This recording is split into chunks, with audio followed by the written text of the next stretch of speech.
Bienvenidos a su canal Doctrina Católica Tradicional. Muchas gracias por escuchar y por favor, no olvide darle like al video para que esta plataforma lo pueda recomendar a más personas. Comenzamos con nuestras oraciones. Pater noster, qui es in celis, sanctificetur nomen tuum, adveniat regnum tuum, fiat voluntas tua, sicut in cielo et in terra. Panem nostrum quotidianum da nobis hodie, et dimitte nobis debita nostra, sicut nos dimittimus debitoribus nostris, et ne nos inducas in tentationem, sed libera nos a malo. Amén. Ave Maria, gratia plena, Dominus tecum, benedicta tu in mulieribus, et benedictus fructus ventris tui, Iesus. Sancta Maria, Mater Dei, ora pro nobis peccatoribus, nunc et in hora mortis nostrae. Amén. Sancte Michael Arcangele, defende-nos in prelio. Contra nequitiam et insidias diaboli esto presidium. Imperet illi Deus, supplices deprecamur. Tuque princeps militia celestis, Satana maliosque spiritus malignos, qui ad perditionem animarum pervagantur in mundo, divina virtute in infernum detrude. Amén. Cor Iesus sacratitium, miserere nobis. Cor Iesus sacratitium, miserere nobis. Cor Iesus sacratitium, miserere nobis. ¿Puede un católico desobedecer al Papa? Es un tema de 1 Peter 5. A nadie. Nunca le está permitido desobedecer al Papa. Punto. La afirmación de esto es repetidamente hecha en las redes sociales, usualmente en un intento de finalizar el debate. Se toma como un hecho, sin citar fuentes, sin proveer ninguna documentación. Solamente se asume. Es, después de todo, obvio. Pero, ¿lo es? ¿Es algo que la Iglesia Católica actualmente enseña? ¿En algún momento lo ha enseñado? Como siempre en la teología católica, debemos hacer distinciones. Algunos no estarán de acuerdo en que es permisible resistir al Papa. Esta idea data de San Pablo, resistiendo a San Pedro en Gálatas capítulo 2, versículo 11 al 15. Y cito: pero cuando después de Cefas o Pedro vino a Antioquía, le hice resistencia cara a cara, por ser digno de reprensión, pues antes que llegasen ciertos sujetos de parte de Santiago, comía con los gentiles. Mas llegados que fueron, empezó a recatarse y a separarse, por temor de aquellos circuncisos. Y los demás judíos se conformaron con su porte disimulado, por manera de que aún Bernabé fue inducido por ellos a usar de la misma simulación.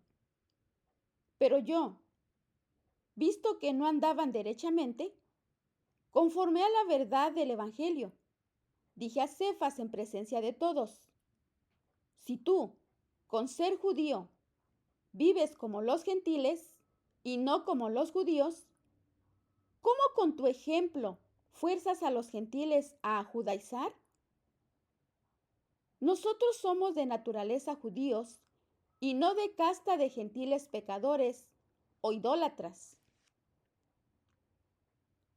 Estimado oyente, aquí San Pablo se enfrenta a San Pedro por su conducta de retirarse de la mesa de los gentiles por temor a ofender a los judíos convertidos.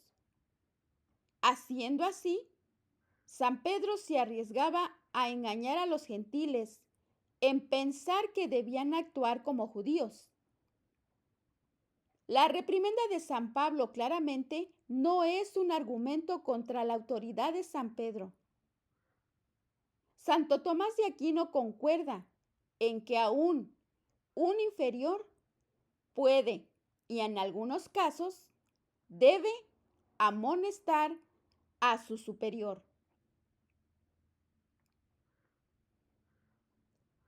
Si hubiera una cuestión de peligro para la fe, el superior puede ser reprendido por sus inferiores, aún en público. Como primer punto, Santo Tomás, junto con muchos de los teólogos citados más adelante, deja claro que esa resistencia pública está dirigida hacia el ejercicio de la autoridad, tal como lo hizo San Pablo con San Pedro. Si hay daño en la fe, como lícita resistencia, no constituye, entre comillas, un juicio contra el Papa. Escuche bien esto. No constituye un juicio contra el Papa. Concerniente a esta resistencia, Tomás Cardenal Cayetano, año 1469 a 1534, principal líder teólogo de su tiempo, concurre lo siguiente. Por lo tanto, usted debe resistir de frente a un papa que abiertamente desgarra a la Iglesia. Por ejemplo, al rehusar conferir beneficios eclesiásticos, excepto por dinero o intercambio de servicios. Caso de simonía que, aun cometido por el Papa, debe ser denunciado. Pero, ¿y si esta resistencia no es una simple reprensión al Papa por un ejercicio impropio de la autoridad? ¿Está la desobediencia aún permitida? Los teólogos han discutido en algún momento esta desobediencia al Papa específicamente. De hecho, sí lo han discutido. Veamos primero a Francisco Suárez, año 1548 a 1617, de la Escuela de Salamanca, un sacerdote jesuita y teólogo, considerado por muchos como uno de los grandes escolásticos. Después de Santo Tomás de Aquino, escribió lo siguiente: si el Papa diera una orden contraria a las buenas costumbres, uno no debe obedecerle. Si trata de hacer algo manifiestamente opuesto a la justicia o al bien común, sería lícito resistirlo. Repito, resistirlo. Si ataca con la fuerza, puede ser repelido con la fuerza, con la moderación característica de una buena defensa. Sylvester Prieras, año 1456-1523, un teólogo dominicano, designado maestro del Sacro Palacio por el Papa León X y conocido por su detallada respuesta a las 95 tesis de Lutero, escribió: en respuesta a la pregunta ¿qué debe hacerse en casos en que el Papa destruya a la Iglesia con sus malas acciones? Ciertamente pecaría. Tampoco se le debería permitir actuar de tal forma, ni debería ser obedecido en lo que fuera malo, pero debiera ser resistido con cortés reprensión. Él no tiene el poder para destruir. Por lo tanto, si hay evidencia de que lo que está haciendo es lícito resistirlo. El resultado de todo esto es que si el Papa destruye la Iglesia con sus órdenes y sus actos, puede ser resistido y la ejecución de sus mandatos prevenida. El derecho a la resistencia del abuso de autoridad de los prelados viene de la ley natural. Como Cayetano observa, no afirmamos todo esto en el sentido de que alguien tiene competencia para juzgar al Papa o tiene autoridad sobre él, sino que significa ser lícito defenderse uno mismo. Por supuesto, cualquiera tiene el derecho de resistir un acto injusto, tratar de prevenirlo y de defenderse uno mismo. Francisco de Vitora, año 1483-1546, homólogo dominicano, fundador de la Escuela Salamanca, escribió: si el Papa con sus órdenes y actos destruye la Iglesia, uno puede resistirlo e impedir la ejecución de sus mandatos. San Roberto Belarmino, año 1542 a 1621, teólogo jesuita, doctor de la Iglesia, uno de los grandes defensores de la teología católica durante la Contrarreforma, escribió lo siguiente: así como es legal resistir al Papa si asaltara a la persona de un hombre, es lícito resistirlo si asalta las almas, o perturba al Estado, o se esfuerza por destruir la Iglesia. Es lícito, digo yo, resistirlo, no haciendo lo que manda y estorbando la ejecución de su voluntad. Pero no es lícito juzgarlo, castigarlo o aún deponerlo, porque nada es superior a él. Ver a Cayetano y a Juan de Torquemada a este respecto. Juan Cardenal de Torquemada, año 1388 a 1468, no se ha confundido con Tomás, el gran inquisidor, año 1420 a 1498, escribió lo siguiente: ordenar al Papa cualquier cosa contra la Sagrada Escritura, los artículos de la fe, o la verdad de los sacramentos, o las órdenes de la ley natural o divina, no debe ser obedecido, sino en tales órdenes debe ser ignorado. Más recientemente, Raymond Cardenal Burke, licenciado en Derecho Canónico, afirmó lo siguiente: hay aún veces en que el Papa debe ser desobedecido. El cardenal Burke hacía referencia a lo que el historiador medieval y maestro de Oxford, John Watts, escribió acerca de los límites del ministerio petrino. El primer caso bien conocido en abiertamente desobedecer al Papa, en el sentido que hemos tratado, nos lo provee el obispo Robert Grosseteste, año 1175 a 1253, obispo de Lincoln, al norte de Londres, y uno de los hombres más sabios de la Edad Media. Michael Davis lo trata ampliamente. Así que, estimado oyente católico, escuchemos con atención, con fuentes, con documentos.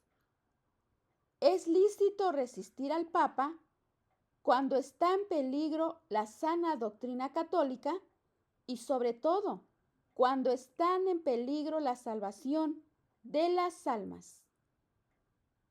Y cito lo siguiente: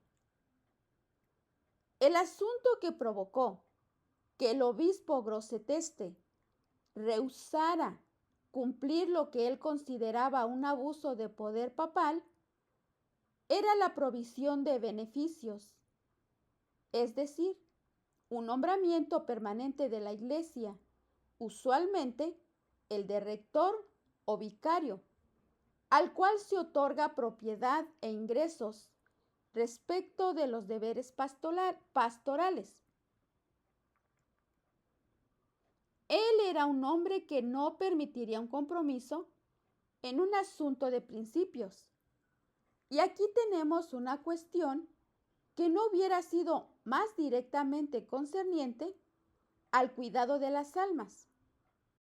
En lo que a él concernía, había dos consideraciones que deben venir, antes que nada, cuando se trata de designar un cura que sea un verdadero pastor para su pueblo. El pastor debe ser espiritualmente digno de su inspirador oficio y debe vivir entre su rebaño.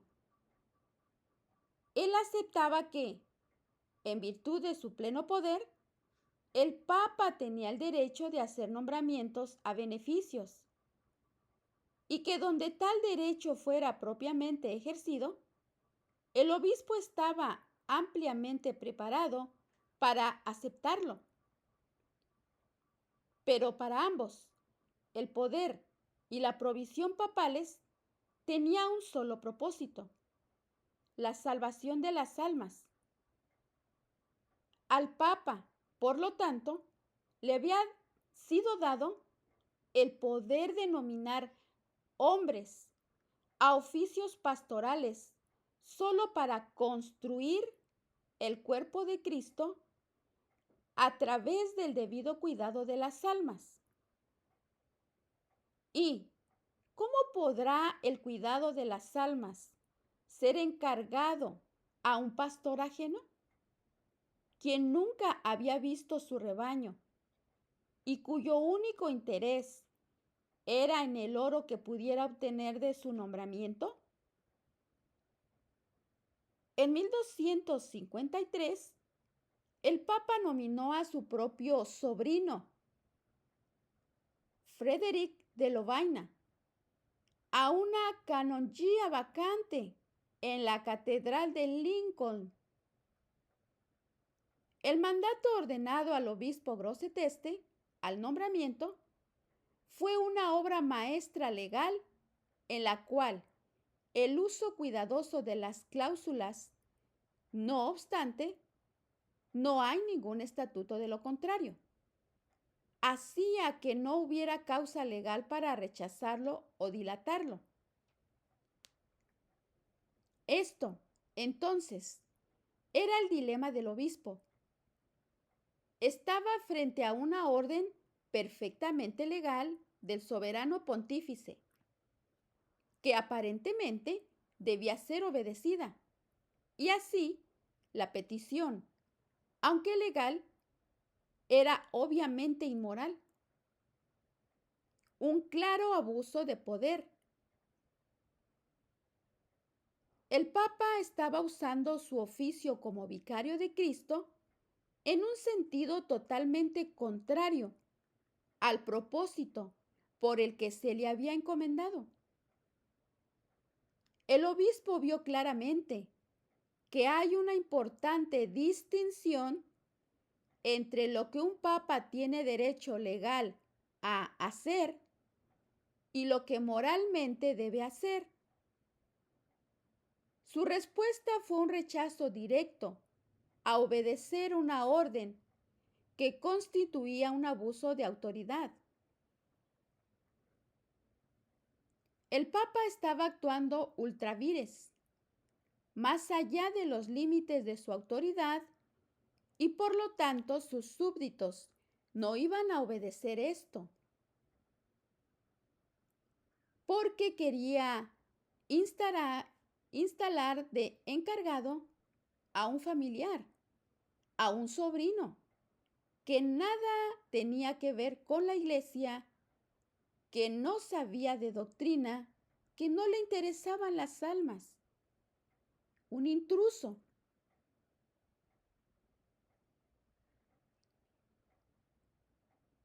En su respuesta al mandato papal, el obispo Grosseteste acusaba al Papa Inocencio IV de desobediencia a Cristo y la destrucción del cuidado de las almas.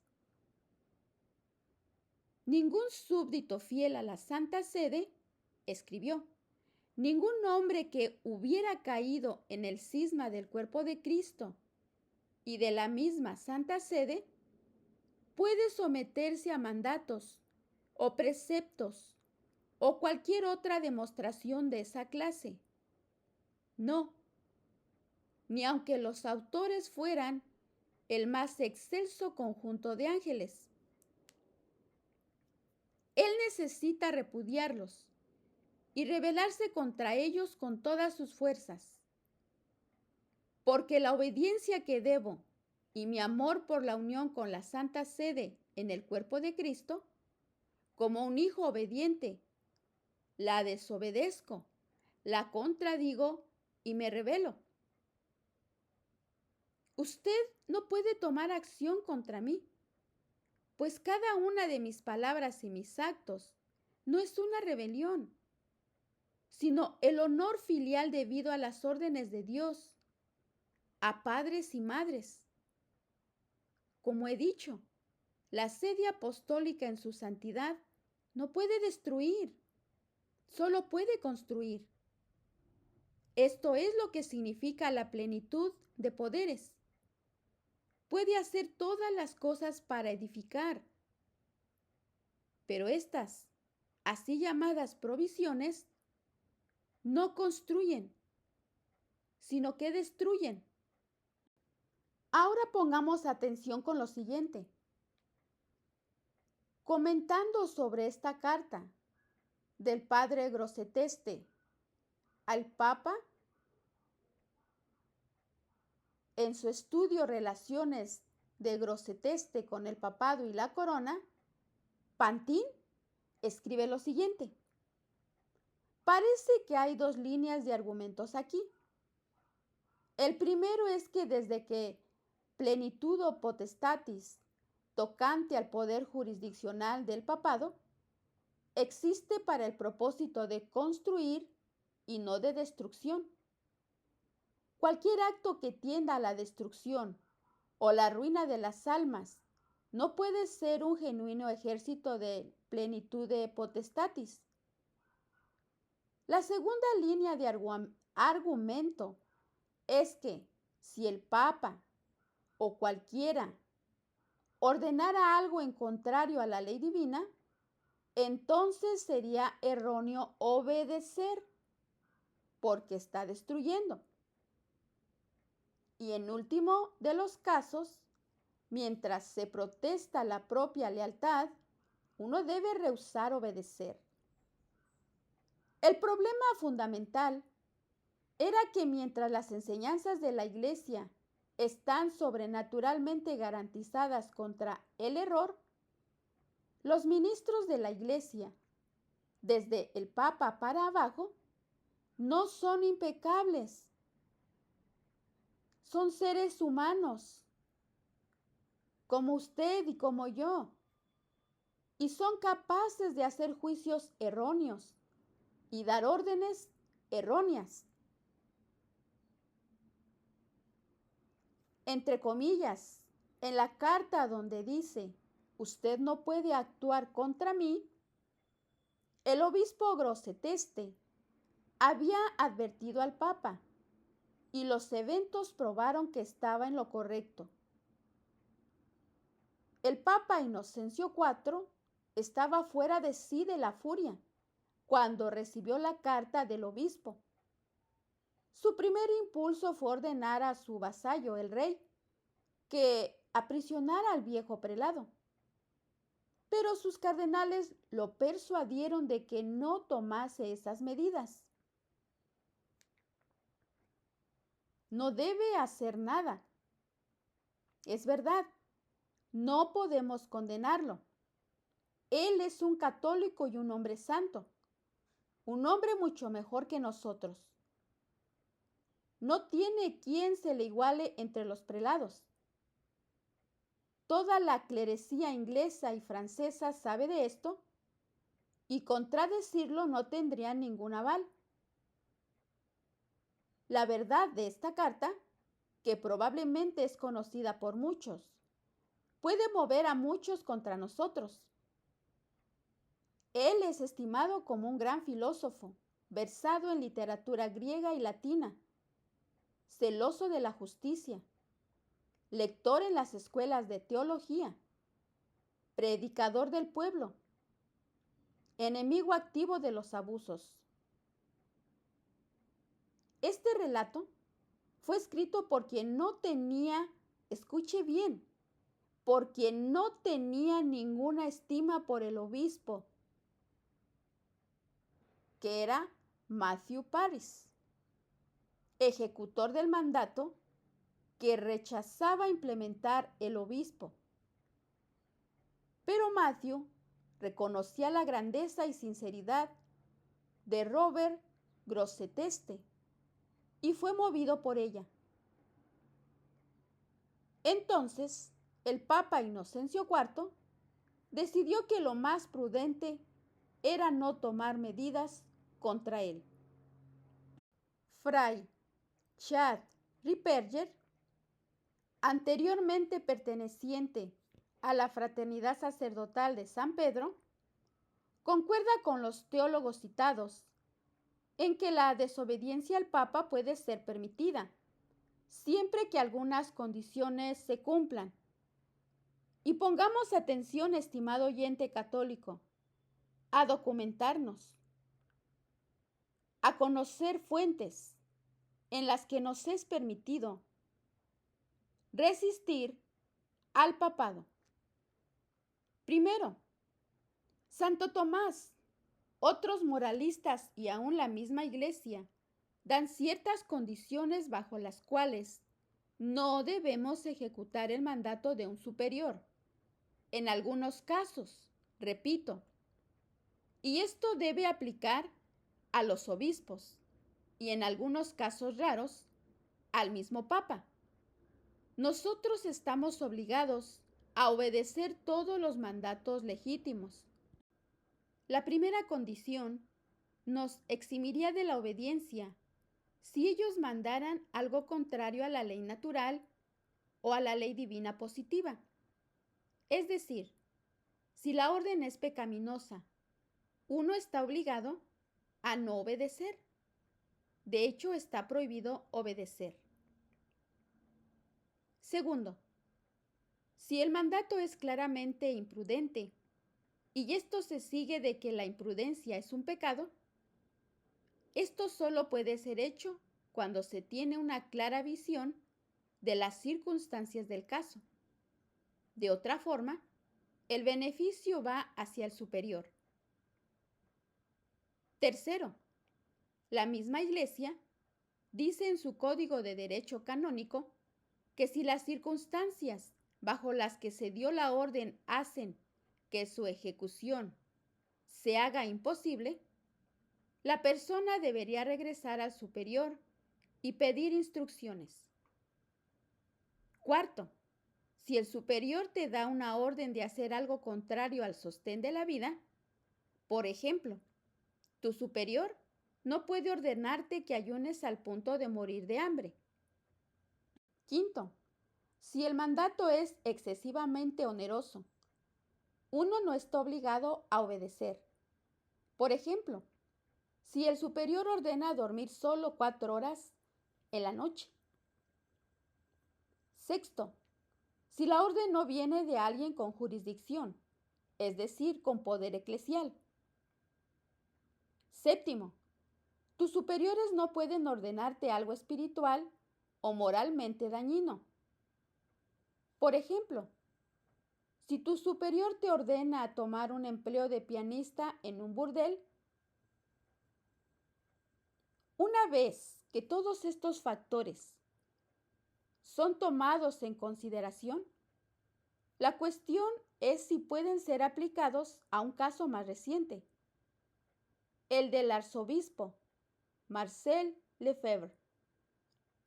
El arzobispo Lefebvre, en un acto que él mismo calificó como uno de, entre comillas, desobediencia, porque consagró 4 obispos para la sociedad sacerdotal de San Pío X en el año 1988, después de habérsele negado el permiso de hacerlo por el Papa Juan Pablo II. En una declaración formal escrita el 29 de marzo de 1988 y publicada en julio del mismo año, el arzobispo Lefebvre describe este acto de desobediencia y lo referencia en su defensa a los teólogos, en lo que a continuación cito. Ahora, nuestra desobediencia está motivada por la necesidad de conservar la fe católica. Las órdenes dadas a nosotros claramente expresan que nos han sido dadas en orden a obligarnos a someternos sin reserva al Concilio Vaticano II, a las reformas posconciliares y a las prescripciones de la Santa Sede, es decir, las orientaciones y actos que están socavando nuestra fe y destruyendo la Iglesia. Es imposible para nosotros hacer eso. Colaborar en la destrucción de la Iglesia es traicionar la Iglesia y traicionar a nuestro Señor Jesucristo. Ahora, todos los teólogos dignos de ese nombre enseñan que si un papa, por sus actos, destruye la Iglesia, no podemos obedecerle. Como usted lo está escuchando, estimado oyente, no es opinión propia. Enseñanza del magisterio, doctores de la Iglesia, teólogos renombrados, etc. También nótese que Prieras, Vitoria, Bellarmino, Grosseteste, Pantin y Lefebvre todos establecieron que las condiciones requeridas para desobedecer al Papa deben involucrar un acto o actos que destruirían a la Iglesia o permitirían la destrucción de las almas. Ninguno, sin embargo, va a mucho detalle respecto a lo que dicha destrucción implicaría. Los defensores del arzobispo Lefebvre apuntarían al colapso estadístico de la Iglesia durante el periodo y posteriormente al Segundo Concilio Vaticano. Pero, si por sí misma satisfaciera las condiciones establecidas por los teólogos, por ejemplo, destruir, puede ser debatido. Aplicando el criterio de Fray Ripperger, los defensores argumentan que Lefebvre por lo menos cumplía los primeros 2. El primero, serle solicitado o requerido, aún en su mente, traicionar a la Iglesia. Y traicionar a nuestro Señor Jesucristo constituye un pecado. Segundo, que, entre comillas, las órdenes dadas a nosotros, obligándonos a someternos sin reservas a orientaciones y actos que están socavando nuestra fe y destruyendo a la Iglesia. Órdenes que constituyen mandatos imprudentes, haciendo permisible la desobediencia, desde que, como Fray Ripperger establece, de esto se sigue el hecho de la imprudencia, constituye un pecado. Ellos reclamarían que sería difícil argumentar que el arzobispo Lefebvre no tenía un claro concepto de todas las circunstancias del caso, o que era ignorante de la descripción de Santo Tomás de Aquino de cuando una conciencia errada liga. La respuesta a la pregunta es, entonces, sí, un católico puede desobedecer al Papa, pero solo cuando se reúnen ciertas condiciones. Para el católico de a pie, las condiciones señaladas por los teólogos no aplican. Pero para aquellos a quienes los teólogos dirigen sus preocupaciones, cuando lo hacen, la desobediencia, de hecho, puede ser requerida. En cuanto a lo que toca al arzobispo Lefebvre, no tenemos, como dijo Santo Tomás Moro, una ventana con vistas hacia la conciencia de otro hombre, ni podemos leer la mente de un hombre muerto. Aquellos que quieran reclamar que el arzobispo Lefebvre estaba mintiendo en cuanto a sus razones, tienen plena libertad de hacerlo. Aquellos que quieran reclamar que de hecho él no reunía las condiciones dichas por los teólogos, igualmente. Los teólogos han hablado. El oyente, el lector, puede decidir por sí mismo. Lo que no puede ser argumentado, sin embargo, es que la Iglesia Católica haya enseñado o enseñe ahora que a nadie se le permita desobedecer al Papa.